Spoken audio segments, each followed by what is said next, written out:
Hey everybody, this is Jennifer, JenniferLouden.com. This is my dear friend Michael. I never can say your name. You never can. I never You always can. do a It's bad awful. English accent. It's so Bungay awful. Stanya is how I say it. Yes, and that's the right way A to say it. box of crayons. .biz, B-I-Z. We wanted to talk to you today, or Michael wanted to talk to you today, and I wanted to ask Michael questions about feedback. Yeah. And how to give it in a way that is constructive and useful, and I guess also feels good to you, the giver. Right. Well, I think when you're thinking about feedback, it's both about how to give it and how to seek it as well. Oh, And if you're a woman who's like taking your scary shit on, you know, you're stepping out to that place of vulnerability, and it's a big thing and it matters.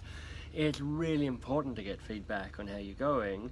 And somehow there's even more kind of weighted into it, right? It's so easy to get kind of anxious about it because you're like, oh, I've got to get feedback, and what if they don't like it, and what if they don't like me? And suddenly you're kind of like, you can get into a spiral of... Or the other part is, just to interrupt you, which I'm so good at, even though you're the expert, is that you're wanting someone to give you the answer. Right. You know, we do that a lot, right? Like, tell me if this will work or not. Save me, or tell me this will work. And if you don't think it'll work, then I'm just going to give up. Yeah, which really fits into giving feedback on my memoir. Right. Yeah. So we were talking about potentially giving feedback and almost how to ask your community, the smart women, the whip smart women you work with, what feedback and how to give the feedback. Right. And I'd say there are 3 things that I'd share that might be useful for everybody to understand about feedback. And the first is even to just understand what we mean by feedback. And great. Define the term. Define the term. And there's a great book called Thanks for the Feedback. It's a little long, but it's pretty smart, by 2 guys. But are they whip smart? I would say they're whip smart. Stone and Hearn, I think, are the names of the 2 authors. And they say feedback can be one of 3 different things. And I remember it as ACE, so ACE. Appreciation, coaching, or evaluation. And sometimes when people say feedback, they mean one of those 3 things, and you want to be more specific about what you're looking for. Oh, of course. Ask for what you want, or what you're looking for, what you need. So appreciation is basically tell me I'm doing great. Tell me I'm great. Tell me my stuff's great. I like that kind of feedback. Encourage me. Coaching is more on the lines of help me with this, guide me, give me feedback, make it better. You know, get into that type of conversation. And evaluation is tell me where I stand. Like, you're not going to get promoted. You are going to get promoted. This is done. It isn't done. You know, it's that kind of give me context for how I'm doing relative to expectations, relative to others around me. So then, I just want to break that down for a second, because what I see a lot with the writers I work with and whip smart women I work with in all kinds of projects are asking for evaluation from a person who they really haven't given permission to really evaluate them. There's no standards for that. Right. That could take you south fast. Well, that's a nice lead into the second piece, which is to realize that almost all feedback is just somebody making stuff up about what's going on. You know, the feedback's going to be a mishmash of data, in other words, facts, and judgment. And mostly it's going to be judgment. Unless the person's kind of subtle and smart about giving feedback, they're going to kind of mush it all together. Like you would be. I'm as messy as others at times.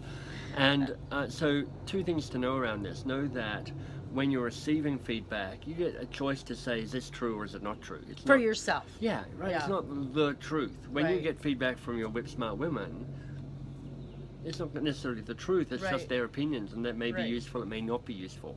So take what's useful, ignore the rest. Right. Equally, when you're giving it, present it in a way that lessens its impact. I mean, a constant phrase I use is, look, I may be wrong, or look, this is my best guess, or look, I don't really know what I'm talking about, but if I had to suggest one thing, it might be.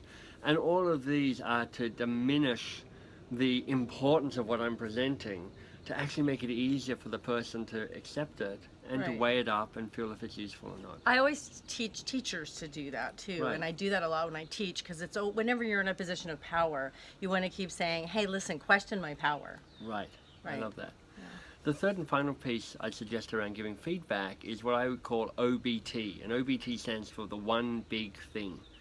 Because sometimes when we ask for feedback, or when we're giving feedback, what we're getting is this kind of laundry list of 1,000 things that are bad. Let's say. You know, like, oh my God, it's like you move into overwhelm so quickly, and you can't hear any of it.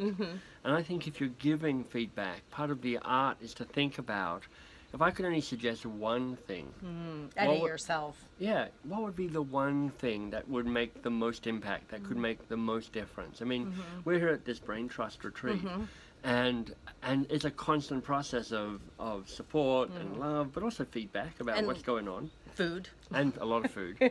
I should have started with the food, obviously. Food's number one.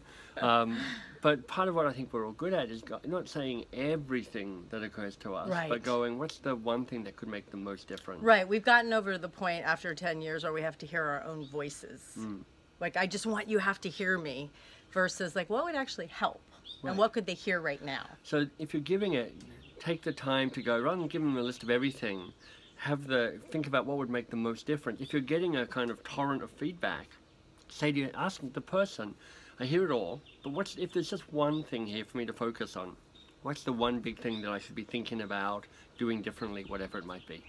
I love that. I'm also noticing that my hair is like a little flip right there. Oh my God. Isn't that wild? Are you my noticing your hair? It's kind of, Should we do a it's a bit shambolic. What do you think about the feedback of our video? That's fantastic, Michael. Sure. Any final thought about when you've asked for feedback about your writing? I know you and I have given each other feedback on our writing, and you've gotten feedback from other people on your fabulous best-selling book, The Coaching Habit.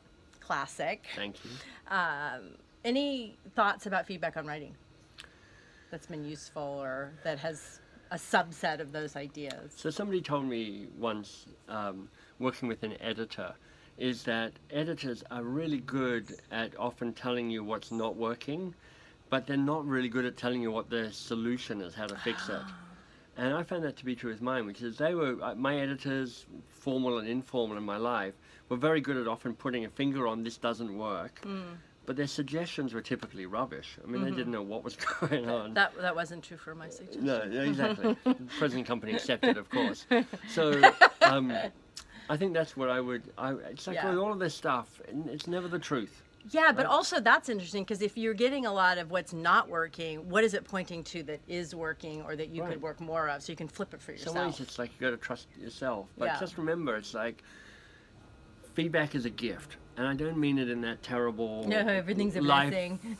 coaching hallmark. Oh, you're so lucky to get this feedback.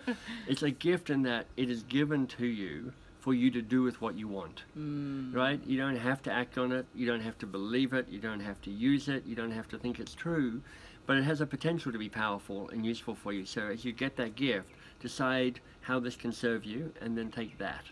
Right on. All right, thank you so much, my friend. And there'll be more around this video somewhere when I figure out what else I'm going to say. Down here. Down here. The thing down here, do probably that. down here, maybe to the side, maybe over there. Okay. I don't know,